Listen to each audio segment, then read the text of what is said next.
안녕하세요, 연입니다. 오늘은 기억에 대해서 이야기를 해볼게요. 새삼스럽게 기억에 대해서 얘기하는가 싶겠지만, 기억이 어떻게 우리를 속이는가, 기억이 어떻게 위장해서 나타나는가에 대해서 오늘은 한번 이야기해 볼까 합니다. 운이피니가 기억을 보여주는 것이기 때문에 기억은 직설적으로 나오지 않아요.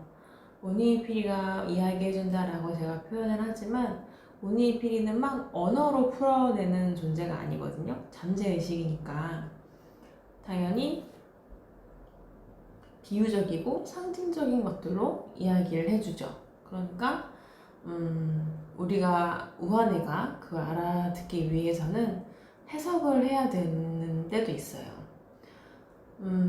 어쨌든 운이피리가 보여주는 거는 뭐 굳이 일일이 따지지 않고 정화를 무조건 하면 상관이 없긴 합니다만, 때로는 우리가 이 기억을 봤을 때 이 기억이 진짜 나의 기억이 맞는지 또 의심해 볼 수도 있고요.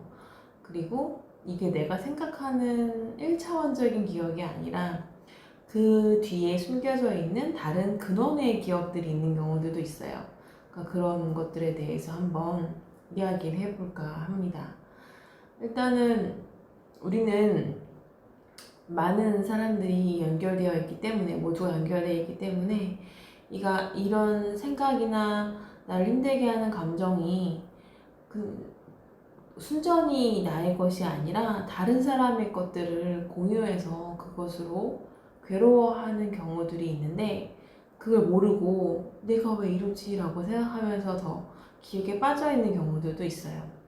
그게 나랑 가까운 가족일 수도 있고 친구일 수도 있고 그냥 오늘 아침에 봤던 뉴스 기사 때문에 그럴 수도 있는데, 우리는 그런 것들을 잘 모른 채 내가 왜 힘들어하고 있는지 모르고 오니 PD가 힘들어하는지조차도 모르면서 살아갈 때가 있죠. 일단은 기억들은 여러 가지 다양한 방법으로 나타나고 있다라는 게 먼저 말씀드리고 싶고요. 그 다음에 기억이 위장을 해서 나타나요. 어떻게 나타나냐면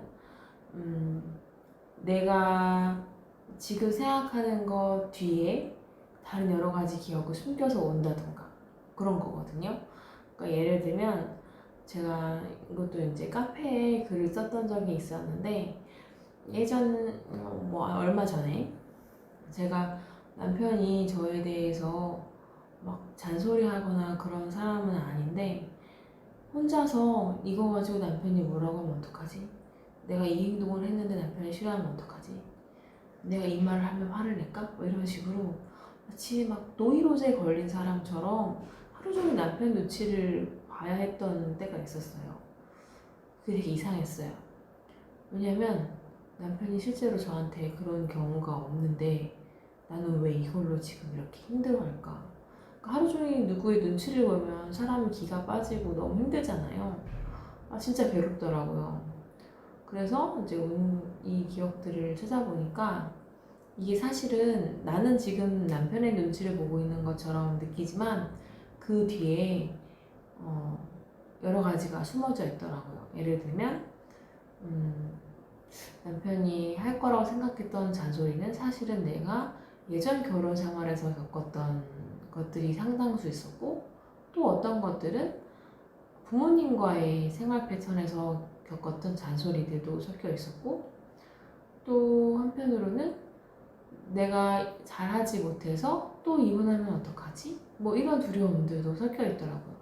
그러니까 이게 나는 남편에 대한 불편한 감정이라고 생각을 해서 정화를 했더라면 더 오래 걸렸을 거예요. 왜냐면 내가 왜 이런지를 모르는데 정화를 해야 되니까, 저는 그러면 정화가 좀 지연되거든요. 내가 왜 이러는지 조금 알면 정화가 더 빠르게 되는 편이에요. 그래서 근원 기억을 찾으려고 보통 생각을 하는 편이에요. 그러니까 이번 같은 경우에는 여러 가지 그런 기억들이 숨겨져 있었고, 그런 것들이 근원의 기억인 거죠. 제가 어제도 영상에서 얼마나 내가 나를 가혹하게 하는지를 말씀드렸잖아요. 그게 다 기억 때문이라고 했죠. 이것도 마찬가지 맥락에서의 일이에요.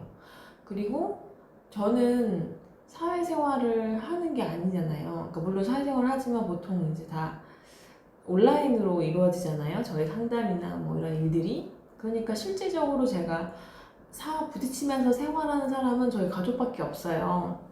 그러니까 제가 다른 사람이랑 뭔가 해소해야 하는 기억도 오니 PD가 제가 다른 사람을 만나지 않으니까 제 주변에 있는 사람을 통해서 그 기억을 보여주기도 해요. 그러니까 사실은 뭐 예를 들면 내가 친구한테 막 퍼주기만 했다가 친구한테 버림받았던 기억이 있어요. 그러면 그거 나는 지금 친구가 딱히 없잖아요.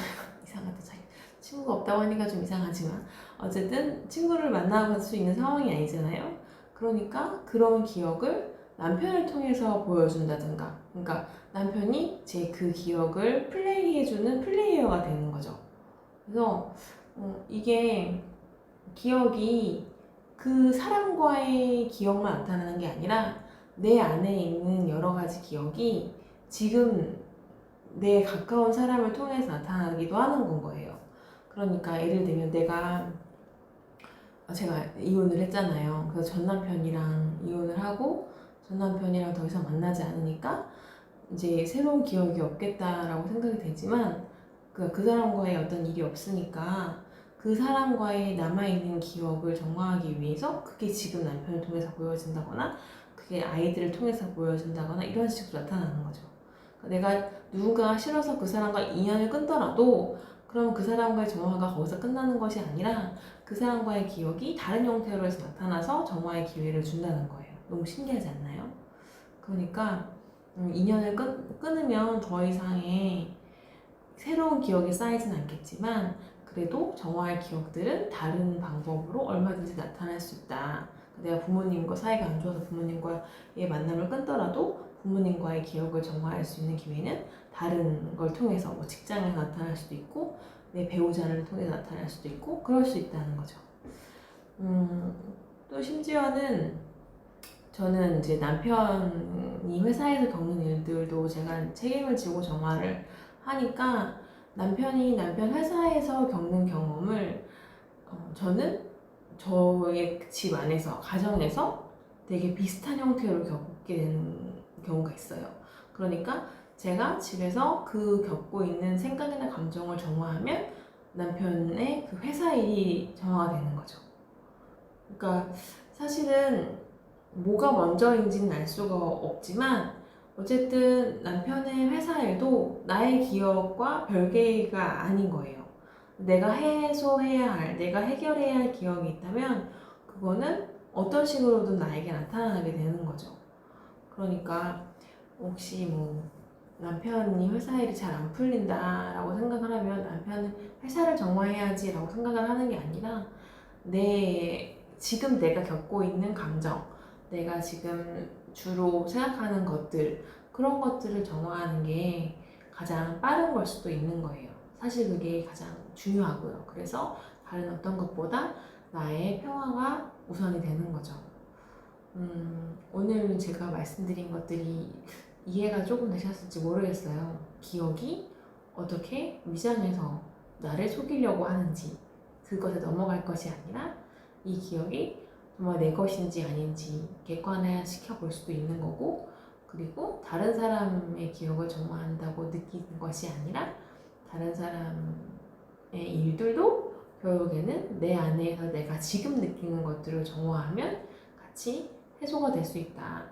그래서 다른 사람의 정화를 한다고 생각하는 것은 되게 위험하기도 하고 의미 없는 일이기도 하다. 이런 말씀을 드리고 싶었어요. 오늘의 영상은 여기까지고요. 오늘도 시청해주셔서 감사합니다. 저는 다음 영상에서 또 뵙도록 할게요. 알로하.